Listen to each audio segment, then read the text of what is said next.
Now, the space race has never been more competitive or dangerous, and the heat is on to get international laws in place. Experts say any conflict in space would be catastrophic. Space, the final frontier. Even before Captain Kirk or JFK. Before this decade is out, of landing a man on the moon and returning him safely to the Earth. There have been laws governing what goes on in space. There is a lot of space law. There's been a lot of space law since the late 60s, in fact predating that. Problem is, not everyone's on board. Whilst those liberal democracies have signed up, China and Russia and other states have not. Sparking fears, space is becoming the 21st century version of the Wild West. Oh, that's one of my least favourite sayings about space being a Wild West. Professor Melissa de Zwart is an expert in space law. We have a lot of law, we just have to work out how we're going to operate in terms of applying that law to these new uses of space. It may have been in existence for as long as the space race, but space laws move much, much slower. Like climate change, we can't just sit around talking about it. We actually have to agree now that if we want to be able to use space in 5 years' time, we have to be more careful about how we use that environment. It's not a Wild West per se. Dr. Malcolm Davis is the Senior Defence Analyst at the Australian Strategic Policy Institute.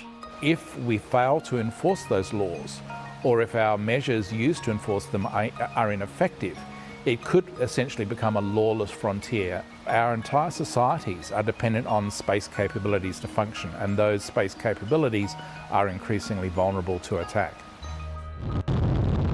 The urgency of getting treaties in place and a way of policing them is growing with every rocket launch and every new player.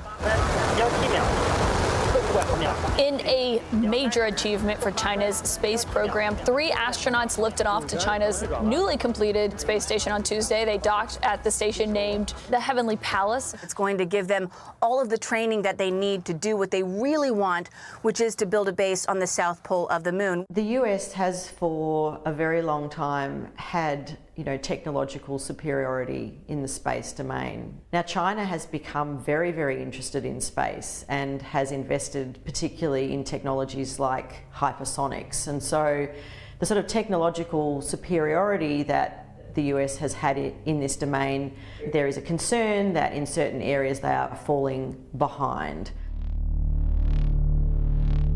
Both experts agree the chances of an accident or conflict are high. There's a lot of potential for inadvertent collision and also very much the risk of intentional destruction. What you're seeing with China and Russia and a couple of other states is the development of what's known as anti-satellite or ASAT weapons. These include missiles that can be fired from the ground up into space and then attack and physically destroy a satellite. They're known as kinetic kill ASATs. The consequences are unthinkable. What would happen if our space assets ever came under attack? What if space was no longer the peaceful domain it once was? Commonly called a day without space, and essentially it examines how societies would quickly fall apart if suddenly we lost access to things like satellite communications, global positioning satellites. Our stock markets crash.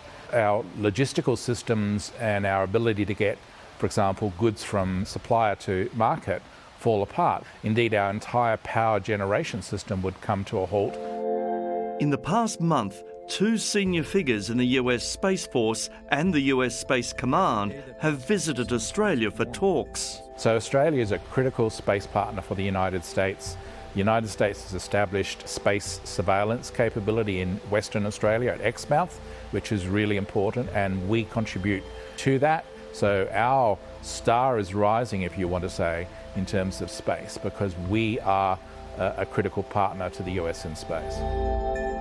And while talks on international treaties go at a snail's pace, it could be the commercial interests that make space a safe place. We're incredibly dependent on space, and knowing that is the incentive, if nothing else, about the need for peaceful and cooperative uses of space, because if we are unable to access space, that means that applies to all countries. Space as an environment is incredibly resource rich. There's a clear incentive to utilise space resources for the betterment of all, to generate prosperity, to enable us to do more in space.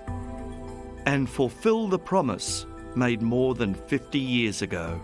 Here, men from the planet Earth, first set foot upon the moon, July 1969 AD. It came in peace for all mankind,